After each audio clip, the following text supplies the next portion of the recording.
I wasn't going to talk about Star Wars Outlaws, but I got to get this out of the way because I got so many problems with this game already. First of which, there's apparently only going to be 5 planets in this quote-unquote open world Star Wars game. 5. KOTOR had more planets back in the day. Fallen Order's got at least 6 or 7, and most of them are new. This one apparently going to have 5, and they're of course throwing Tatooine into it again.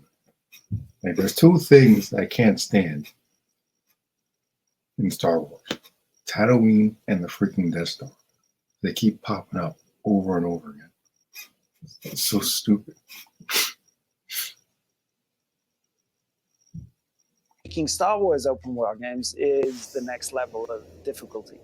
Julian Geraghty, creative director at Massive Entertainment, is up for a challenge. For the first time ever, we're getting a fully open-world Star Wars video game. It's been a long time coming, but after back-to-back successes with both The Division and The Division 2, Geraghty was in the mood to take a risk. This may be just my approach, but even if it's scary, you've got to do it. You've got to lean into it. What's the downside to pitching a Star Wars game at Lucasfilm Games in George Lucas's old office? I mean, what's the downside to that? If it doesn't work, it doesn't work, but you still have that experience. Fast forward several years after that meeting, and Massive Entertainment is less than 2 months away from releasing Star Wars Outlaws, a fully realized version of the original pitch described in that office. An open world of dual ambitions: maintain the cinematic legacy of the films and create immersive scoundrel gameplay that grants you the freedom of the galaxy. I think it's taken this long to get an open world Star Wars game because of how, excuse the pun, massive it is to build a game like this. There are only so many studios in the world who build games of this scale. The door is then open for Massive to come to us and say,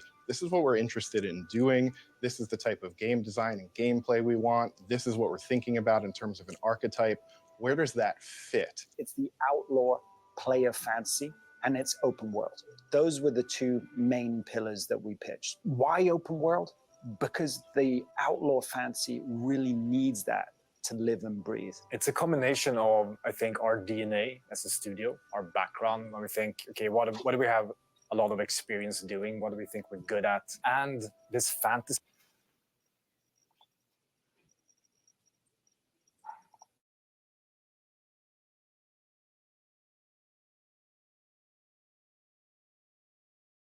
See the scoundrel in Star Wars begs for freedom. Massive was fully confident in its abilities to create engaging open worlds. The Division offered a bullet-filled action playground, while last year's Avatar: Frontiers of Pandora displayed an ability to work well within a Disney license by building a near-unmatched visual paradise. But Star Wars was the new challenge that this team yearned for. Of course, deciding what kind of experience would live inside a Star Wars open world was the first thing that had to be decided. We took a step back, of course, and thought, okay, Star Wars open world, what an opportunity. What does that naturally want to be? And it wants to be the full scale from the very small to the very big, meaning sitting inside a cantina playing sabak, being able to walk through the street, jump on your speeder, drive across the planet surface.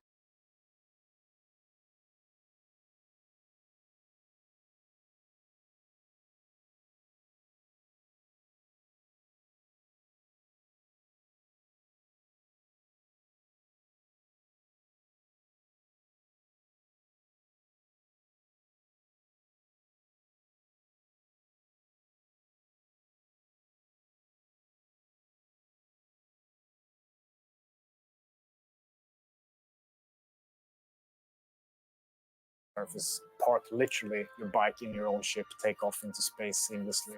That vision of full scale helped secure a green light from Star Wars custodians, but getting Lucasfilm's blessing was just the key in the ignition. Translating the cinematic spectacle of the original Star Wars movie trilogy into an open world, set between Empire Strikes Back and Return of the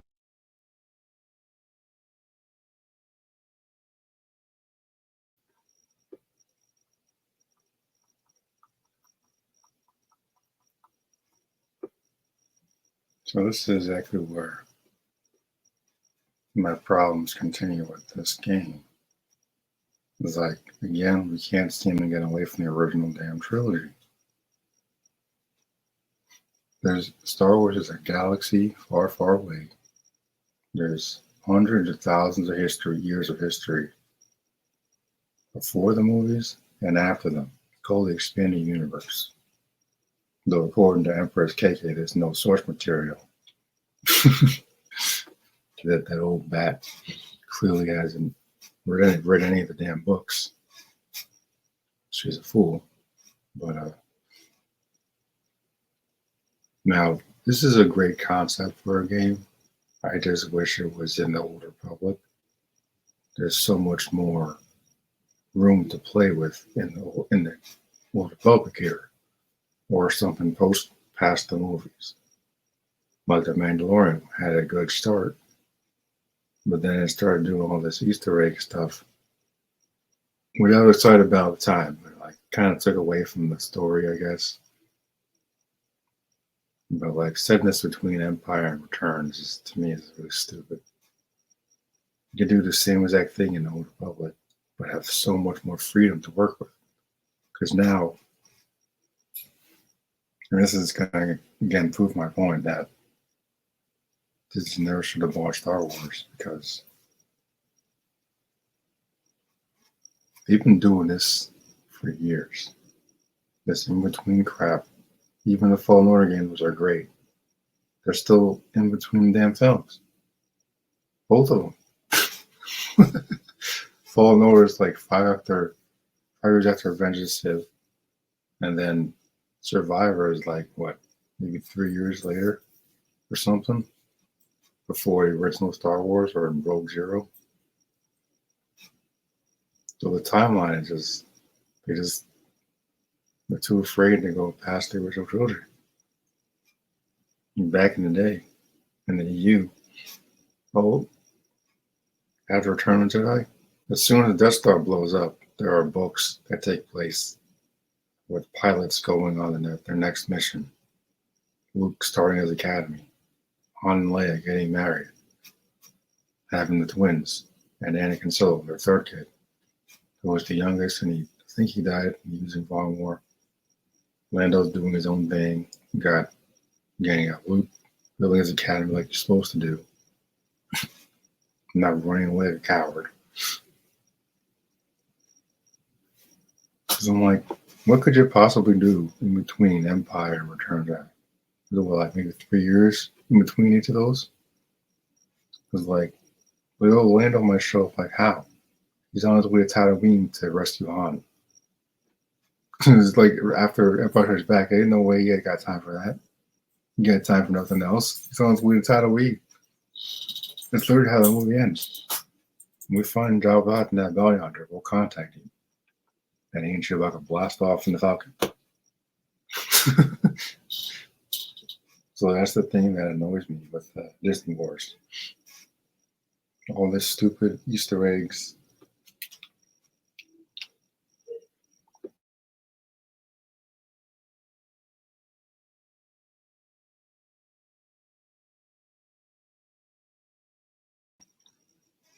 All the stupid Easter eggs, and hey, remember the Death Star? Remember Han Solo and Carbonite? Remember Jabba the Hutt? It's going to be in the game. Don't get me wrong, I have every intention of playing this. I'm just not completely sold on it yet. Which, considering it's freaking Star Wars, shouldn't be struggling this much were not to buy it. Damn. This was Fallen Order or Survivor would have already pre-ordered, but unfortunately, I just keep running into all these hiccups with this game. Still gonna get it, just not out till like the end of August, so I'm not really rushing into it, but at the same time, like, yeah, Star Wars Eclipse has been delayed to like 2027 or something. I would have rather had that come out than have this delayed. Honest truth. Because Star Wars Eclipse, like I said, in the Old Republic or something, what I've been clamoring for years. Something way, way from the original trilogy. Because at this point, it's just getting really tiresome. Seeing the same stories over and over again. Where we're going to put an Andor guy in between Revenge in the original film, right before Rogue Zero. We were going to set Ahsoka. After Return of the Jedi. When we're going to set Kenobi? After the Clone Wars. So it's always in the same timeline that they've been stuck in. And the only shit that happened after the movies is that awful Disney Wars trilogy made by Roundhead and Jar Jar Abrams. And all three of those movies sucked.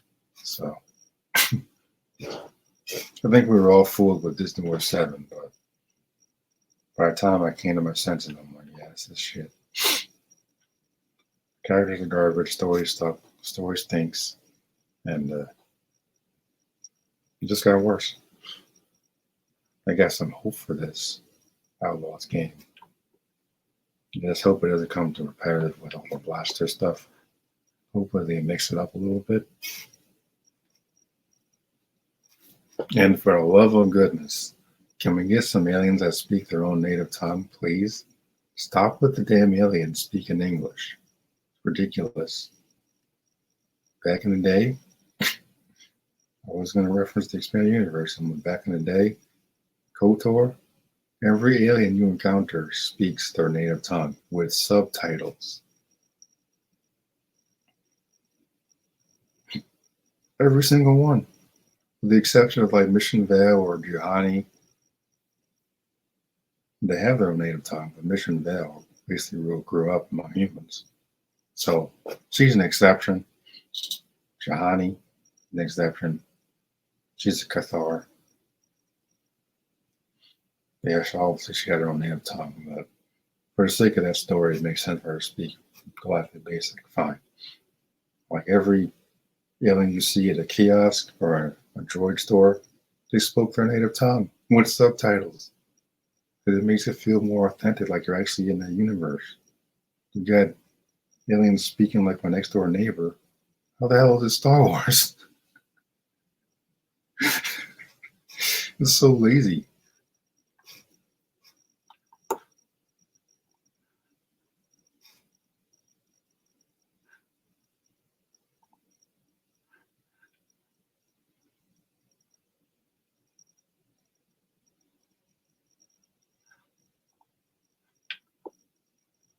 The Jedi, two of the most iconic films of all time, was the actual challenge. One that Massive set out to address in every aspect of Outlaws, from the way it looks and sounds to the type of action-adventure gameplay it supplies.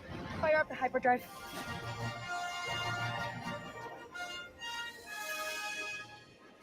The sort of cinematic ambition that we had was in presentation. So that doesn't mean cinematics necessarily. What I care the most about is the interactive part, right? What we did was take a lot of inspiration from the original trilogy, but with today's technology. So very similar to what Rogue One did. What its aim was to do was to... I wouldn't use Rogue One as inspiration for anything. It always suck balls. That movie was so boring. I must have fallen asleep at least 3 times in the theater. So boring. So I wouldn't use that as a reference for anything. Andor guy even less. That show stinks too. I don't care what anyone says. The show is boring. Character is boring. There's no substance to them whatsoever. It's like I watched maybe 3 episodes. The show wasn't Star Wars to me, man. It's not. It's not. Replicate a lot of the sort of filmic effects of those lenses of the 1970s. So you'll see barrel distortion on the sides, vignetting, film grain, chromatic aberration, and of course, all wrapped up in an ultra widescreen presentation. It's a key point for open world games at large, but I think very much for Star Wars as well. And not always scale in that it needs to be grand, but it needs to be conscious. The scale of Tatooine needs and should and does in our game feel very different. It breeds open.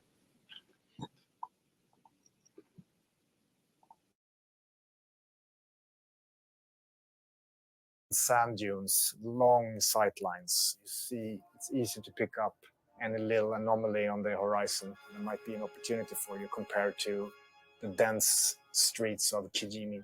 Scale is something written into the very DNA of Star Wars, whether seen on the big or small screen. Greg Fraser, Rogue One's director of photography, recently told IGN that if you watch any Star Wars film, that's what it's all about. It's, knowing how big a human is going into this massive Millennium Falcon. You know how big the Millennium Falcon is going to this massive Death Star. It's scale upon scale upon scale. it's a philosophy Garrity and the team at Massive took into Outlaws when crafting the introduction to its open world. One of our intentions was for the beginning of the game to make it feel very small and then bigger and bigger and bigger and bigger. So beginning of the game, you start off in one room and it's claustrophobic and it's meant to make you feel a little bit trapped.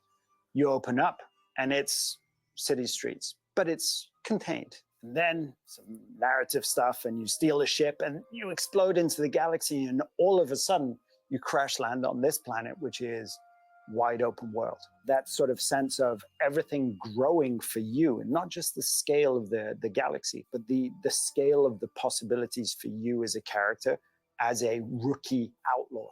K-Vess, the underworld's favorite new scoundrel. Outlaws campaign tells the tale of K-Vess, a young scoundrel looking to build a team from across the stars in order to pull off one big space heist and remove the death mark placed on her by the Zerek Besh crime syndicate. It's the basis of a story that evokes many other adventures from across both games and film. I love Mass Effect 2. It was one of my favorite games. I think there were so many influences, everything from Ocean's 11, Ocean's 8 to Star Wars itself, the previous films. Like that heist feeling was always kind of in the fabric, to just tonally films of Kurosawa, those original influences to George Lucas. Knowing what sort of story you want to tell is one thing. Telling an engaging story in an open world setting is another task altogether, and one that Kavari is well aware of, having written for Far Cry 4, 5, and 6, as well as The Division. It's one of the things you always have to keep in mind is, how are we going to weave a narrative and an open world together so that we're telling the story, but also giving you the freedom to sort of go wherever you like? We had a really clear approach on Outlaws, which was, there was Kay's journey. We called them sort of lighthouses. There were key points that we knew we want her to hit these, and then that makes her story kind of part of the wider Star Wars narrative. But between those moments, we knew early on that if you got distracted by curiosity, the world had to react to that. It had to expect that the player is going to go off the beaten path. The things that lie off the beaten path are built in accordance to something Massive refers to as the 3-second rule, where within a few blinks of an eye, you can instantly understand the nature of a location or character and the story behind them. Before you even put life in them, they need to visually tell a story about what kind of place it is, what's happened in the past, what type of life and events have taken place in them. So they get that lived-in feeling, and that lived-in, relatable, substantial feel, I think is a hallmark of any good open world, but also very Star Wars. Star Wars aesthetic has always been rooted in the idea of the used future, where everything from the largest spaceships to the tiniest droids have that instantly recognizable layer of grime. Those small details build up into authentic, cool, and bespoke spaces, something Massive has always managed to build into its open worlds. The Division and its sequel are packed full of memorable levels ranging from New York landmarks to Washington DC museums, and that philosophy is being transferred to Outlaws' many planets. Its main missions promise to take us to iconic locations such as Imperial bases and Jabba's palace. We can lean into the virtual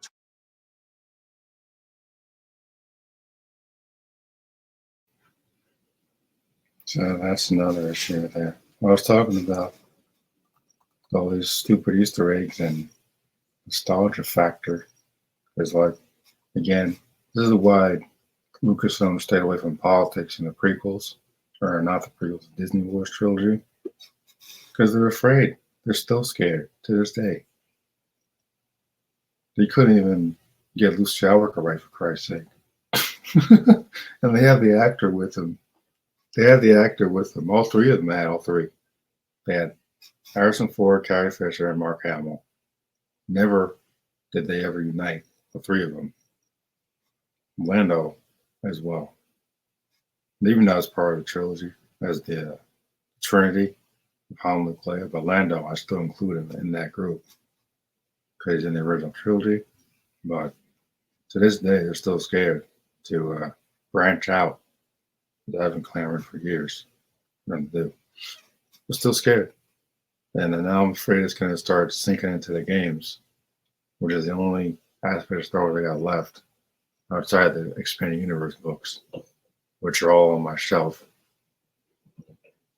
Back just to remind me of back when the Star Wars used to be good, before Mickey Mouse and Empress Kege took over and threw it into the ground. But like Jabba's palace, I'm like, why? Why do we keep going back to Tatooine? Why? It's set in between the damn films. How many other planets are out there? We could go to Nar Shaddaa, go to Coruscant, you go to Kessel, you go to Pagano. What's the other one called? Zepho from Fallen Order, brand new planet. Pagano, brand new planet. Dathomir. You go to so many other planets, and they picked Tatooine again. What about Navarro from Mandalorian series? Like, there's so many planets you can go to make this strictly unique in the way. Strictly unique. And they picked Tatooine again. We want to talk about repetitive? That's repetitive.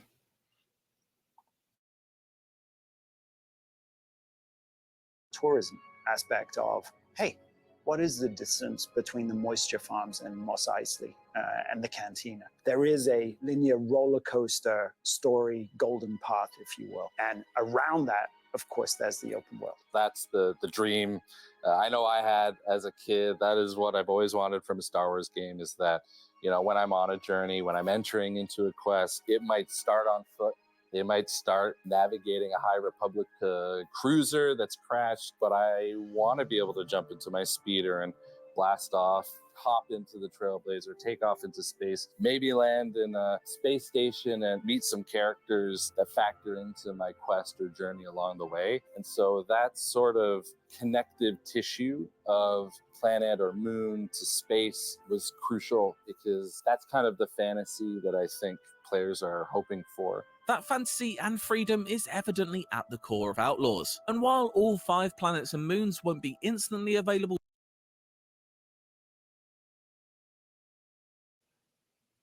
5 planets. 5.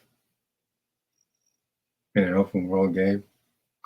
Let me tell you, KOTOR back in the day must have had like 6 or 7, maybe 8 planets.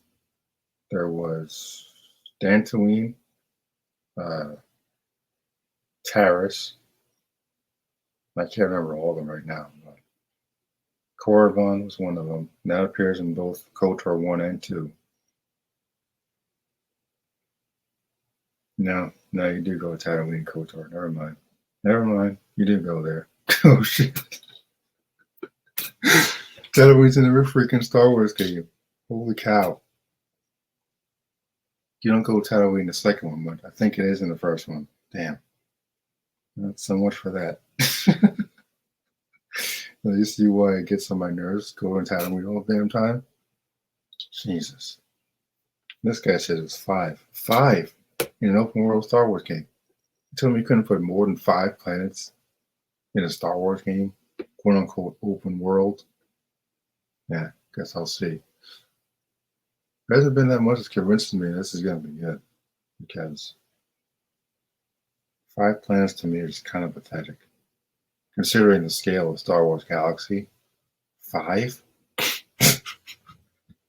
Tatooine don't count.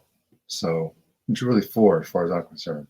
I mean, nothing new you can show me in Tatooine hasn't been seen a gazillion times before. Tatooine don't count.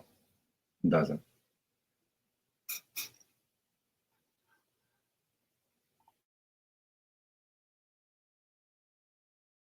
to hyperdrive between, Geraghty claims it won't be long into Kay's journey until the galaxy opens up. There's a very structured intro that leads you to crash land on Tashara, which is a moon that we created with Lucasfilm Games. And once you finish the sort of linear narrative on Toshara, the other planets open up. And there it becomes completely non-linear, and you can choose to tackle those in any order you want. Oh, why aren't they texting?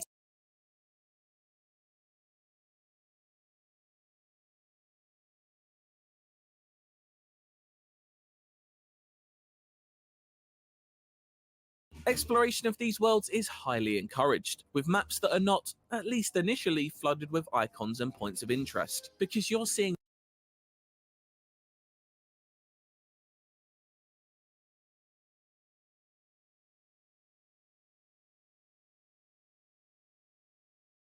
are not, at least initially, flooded.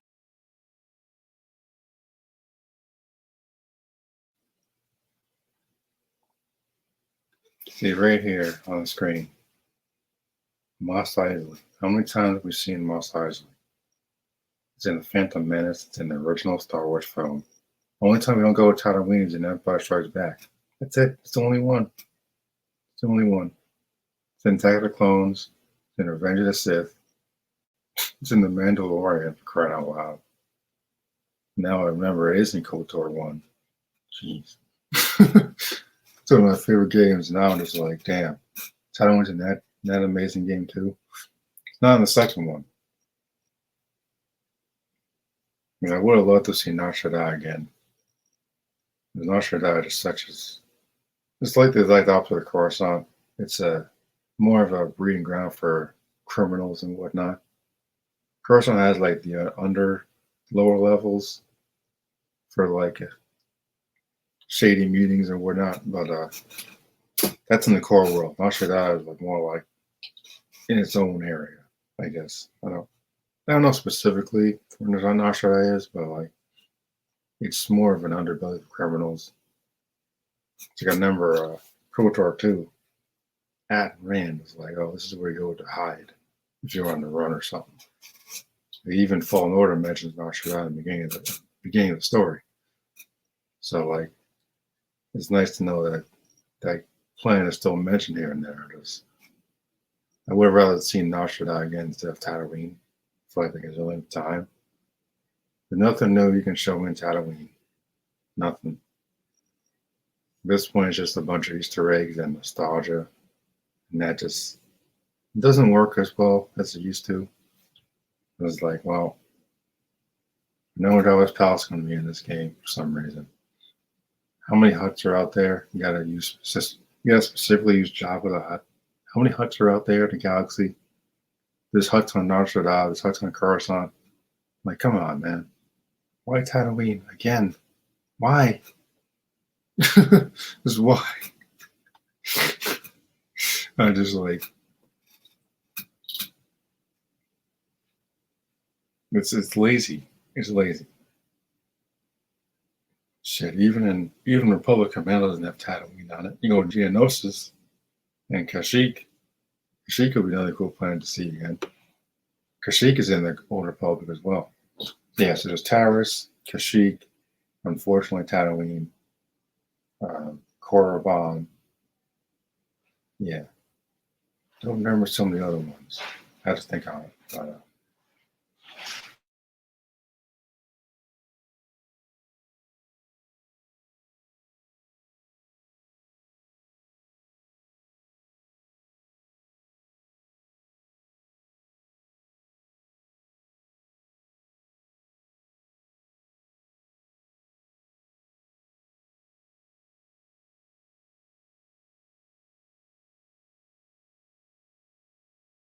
with icons and points of interest, because you're seeing these places from a fresh perspective.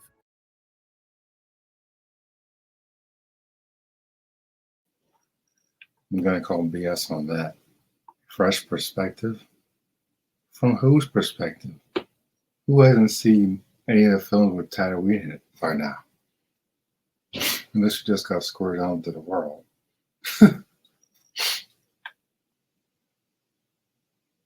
It's like, there's Mos Eisley, there's Mos Espa from the prequel era. And apparently there's another one called Mos Pelgo who was introduced in the Mandalorian series. But It's all on the same planet.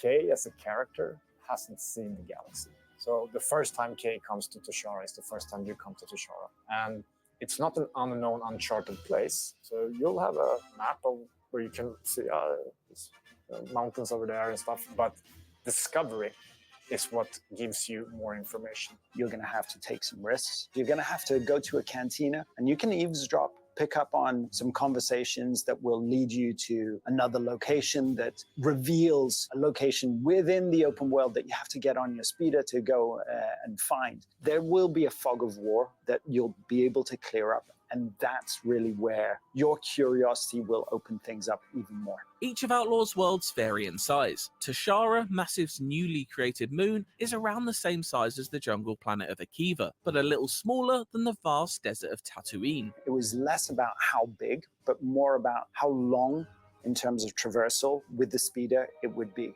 4 or 5 minutes non-stop, which doesn't sound like a lot, but once you're committed, it's a fairly large amount.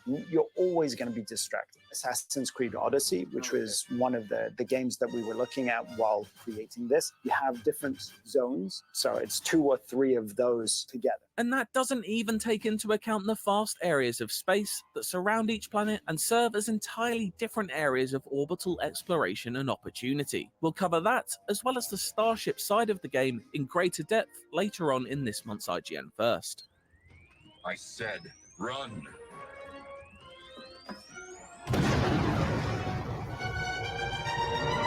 In terms of mission design, we've seen action ranging from stealth infiltrations, frantic dogfights, high-speed chases, and intense blaster battles, with some quests even evolving to include all these elements at different stages. Star Wars Outlaws is thus perhaps better thought of as a single-player narrative action-adventure in the wrappings of an open world, something more akin to Marvel's Spider-Man than dense RPGs like The Witcher or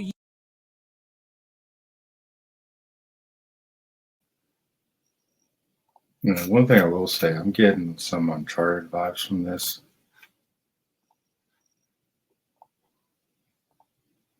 Which all in all isn't terrible. Uncharted's amazing. Especially if we're talking about the original Uncharted games. I like 4. I think it missed some beats looking back on it. But they really dive into that adventurous aspect, and it should be okay. I just really wish we could stay the hell away from Tatooine for once. It's getting on my nerves how often that planet pops up. It's lazy at this point.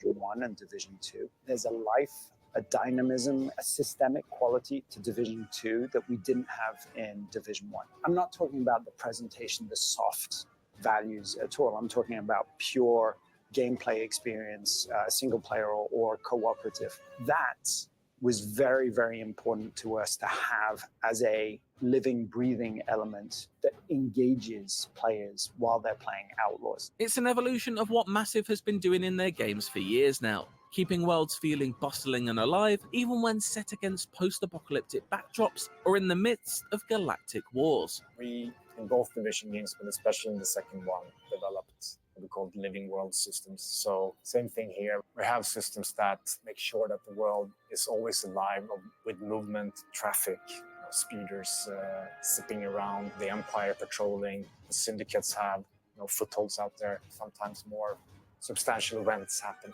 It's really up to you if you want to engage or not. Perhaps Outlaw's most interesting method of breathing life into its open world is its approach to character progression. There's no leveling up or incremental stat boost to drop experience points into. Instead, Kay's ability and equipment are linked to experts, people you'll meet across the galaxy who'll grant you upgrades in exchange for work. I heard you're the best shot on the planet. Oh, and you.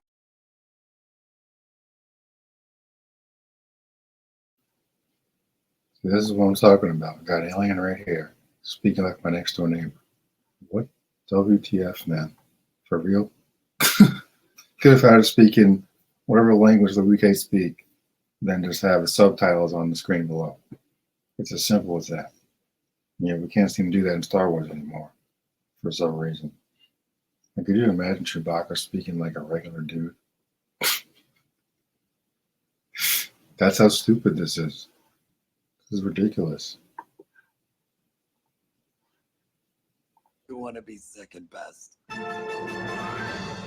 They are full-on characters. You don't know exactly who they are, what exactly they have to offer you, and how to reach them from the very beginning. So there's this journey of discovery here as well. Intel, clues. Okay, I think there's a guy or gal or something that can do good things to my speeder here. Meaning these are really strong incentives for you to move around and journey through the world and expose yourself to other fun things on the way. And once you reach them, there's a character there to interact with and an adventure to go on, because they want instantly just, oh, here you go, right? And then they essentially open up a little regional progression for you where the nature of unlocking those things is also very tangible. For example, after finding a Jawa by sourcing their location from overheard intel at a cantina, you can complete a mission for them in order to gain a new skill. In this case, it's to venture into a dead Sarlacc to find a pristine tooth from its second mouth, which you can then exchange for a laser turret for Kay's starship, the Trailblazer. It's a smart way of blending gameplay progression with narrative befitting of the Star Wars criminal underbelly. You can go on a journey with a character such as an expert who is going to teach Kay a new skill, give her a new upgrade, to her blaster. That skill, that upgrade definitely ties into Kay pulling off the heist, but it's also very much its own journey, which is in the Star Wars tradition as well. Another system aiming to marry gameplay with narrative is how Outlaws tracks Kay's reputation with each of the criminal syndicates. Her bond with each of the Hutts, Pikes, Crimson Dawn and Ashiga clan will strengthen or weaken depending on your choices in dialogue and mission objectives. I'm gonna finish it. Shame. Your reputation moving.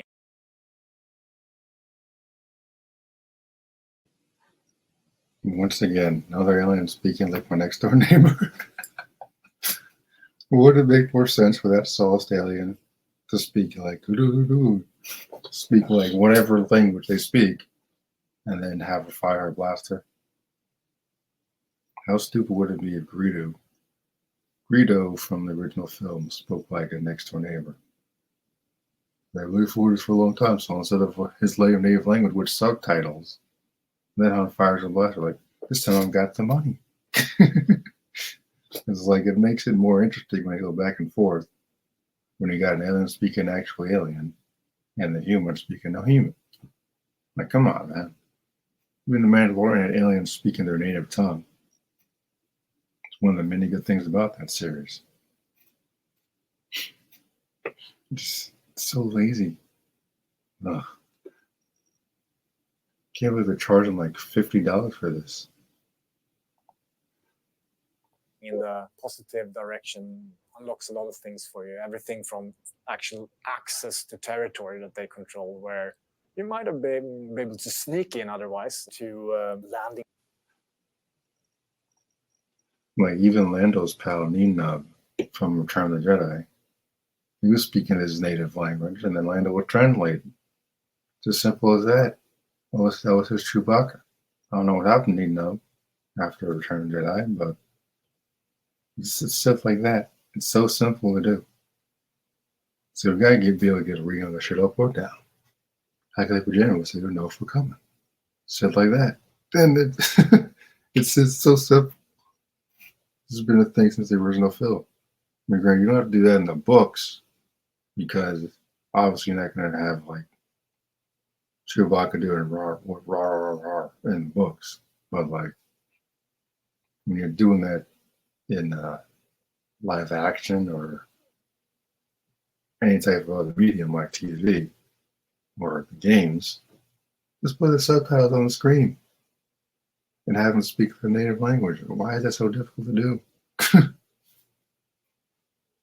Or get a protocol door to translate. Simple. My God. This is why the expanded universe is always going to be the best. Because clearly, Lucasfilm can't handle living up to the EU.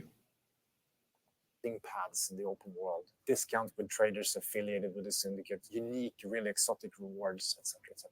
But if you if you really get on their bad side, that's another thing that you will feel dynamically in the game because they actually send hit squads out for you in the open world. The reputation system doesn't just sit inside of missions, though. Smaller opportunities regularly present themselves to boost your relationships among the syndicates. These might be smaller skirmishes where choosing to get involved can benefit you and the organization you side with, and a strong bond may even help you out with the bigger threat looming over the galaxy. So if my only gripe with this wanted system, if it's anything like Red Dead Redemption 2, it's probably going to be shit because the wanted system in Red Dead Redemption 2 is terrible. You can look at someone the wrong way and then all of a sudden you'll be wanted. I'm just like, what did I do to get all the attention from these cops? But when you're like, shoot up an entire town, then that can get you wanted, okay. But like, I just accidentally bump into somebody and they all of a sudden they start running towards the sheriff's office. The master's wanted 3 minutes later. Like, what the hell was that? So if that's this one is doing like that, it's going to be garbage. So hopefully they don't take a cues from Red Dead Redemption. This is getting bad. Hold right. If you, for whatever reason, ended up wanted and you're being chased by Empire and you cross paths with a syndicate that you have really good reputation with at the moment, they might join in and help you out. Outlaws directly follows the events of The Empire Strikes Back and sees the Imperial forces at the peak of their powers. In gameplay terms, the Stormtroopers are basically like GTA's police and adopt a similar wanted system. Find yourself Oh god, Grand Theft Auto, it's even worse. in a restricted area or accidentally fire a stray laser bullet at a stormtrooper, and you'll quickly find yourself in hot water. It's by no means a revolutionary system when it comes to open world design, but one that is made all the more exciting thanks to a lick of Imperial black and white paint. I don't know if exciting is the word I would use. It has a good range of escalation and de-escalation. It's really up to you if you want to try and hide or maybe bribe an Imperial officer that's a bit corrupt in the city somewhere, or try to jump to a different space region. But you will feel it, and let's just say there are Death Troopers for a reason. Hang on.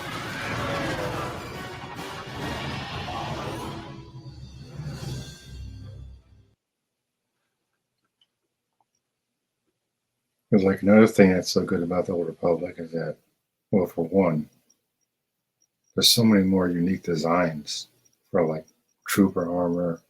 The Jedi had like different categories. Like every Jedi had a different lightsaber color, was a different category.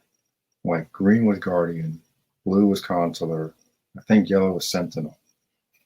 So like you had different classes for every Jedi. Like Bastila was Jedi Sentinel, and whatever saber color you pick, that's the class you go to.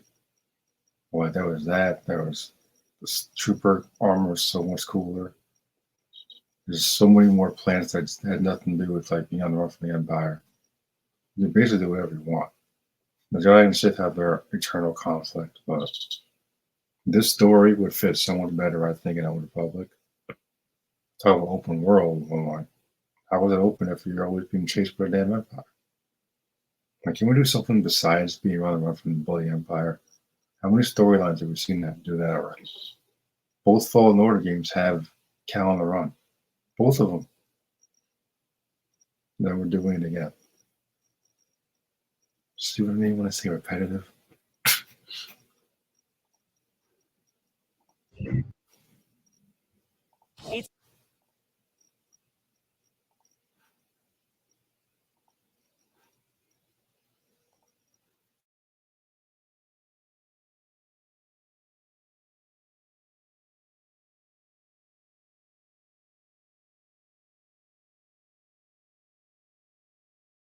expert side missions, and the reputation system at the core of it all, many other stackable activities exist in Outlaws open world. These range from quick contracts such as smuggling and stealing, gambling in Sabak, to playing asteroid-filled arcade shooter games, and betting on Canto Bite's Favia racing. All of these activities bolster your ever-growing supply of credits, which can be used to purchase new customization and gear options for Kay, her pet-like alien companion Nyx, and the Trailblazer. And yet, there's more. Emergent events frequently take place throughout the open world, whether on land or in space. Every 2-3 minutes, there'll be something that's happening, whether it's an ambush or the Empire arresting some civilians or combat with some criminal syndicates, and it's up to you whether you want to engage or not. So with so much to do in Star Wars Outlaws, how does Massive go about avoiding open world bloat? With a near endless galaxy of opportunity, there's the worry that things may spiral, feature creep sets in, and everything just gets too big.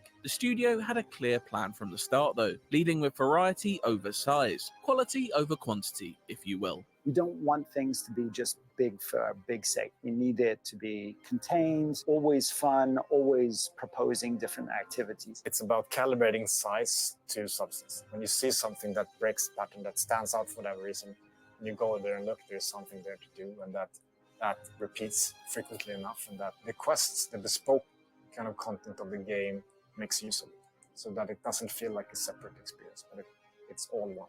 Of course, no matter how much there will be to do in Outlaws, one thing that can be expected is a healthy helping of nods to the larger Star Wars galaxy. Lando is set to make an appearance, and we've already seen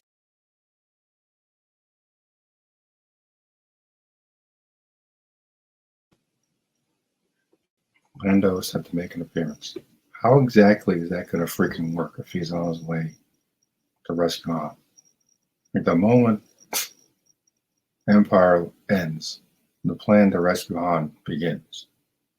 Takes a couple of years, granted, but it's called Shadows of the Empire, I believe. So, like, when is Lando going to have time to, like, cross paths with this random chick? It's so dumb. Could have been a number of other characters, or, I don't know, a new character, but Lando is otherwise occupied. See what I mean when I talk about lazy? It's lazy. Don't make any sense. Especially when you said after Empire. Doesn't make any sense. seen a glimpse of Han Solo in Carbonite, but it sounds like they might just be the tip of the iceberg. There's Easter eggs, there's characters that you'll meet along the way across the main quests and across, whether it's the experts or, you know, the wider stories you're going to stumble across. August 30th is a really great date. I recommend bookmarking it in your calendar. August 30th. Yeah. Guess we'll see, won't we?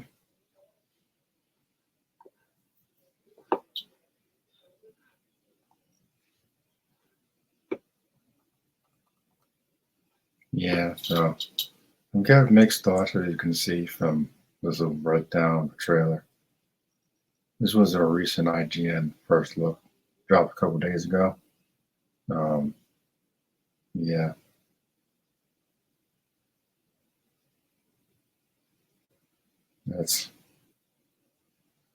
I want to be excited, I really do. It's not out for like another month, so got some time to think on it, I guess. But right now, I'm not sure I'm quite feeling it. Like, I need them to really study the expanding universe, because there's a reason the EU is so popular. And I don't think Lucasfilm has gotten that. I don't think Lucasfilm really understands how popular the EU is. Like, clearly with the failure of their stupid trilogy, they think they would go back to the drawing board, like, hey, what actually worked after the original trilogy? Could it be the books and the games and the comics? Huh.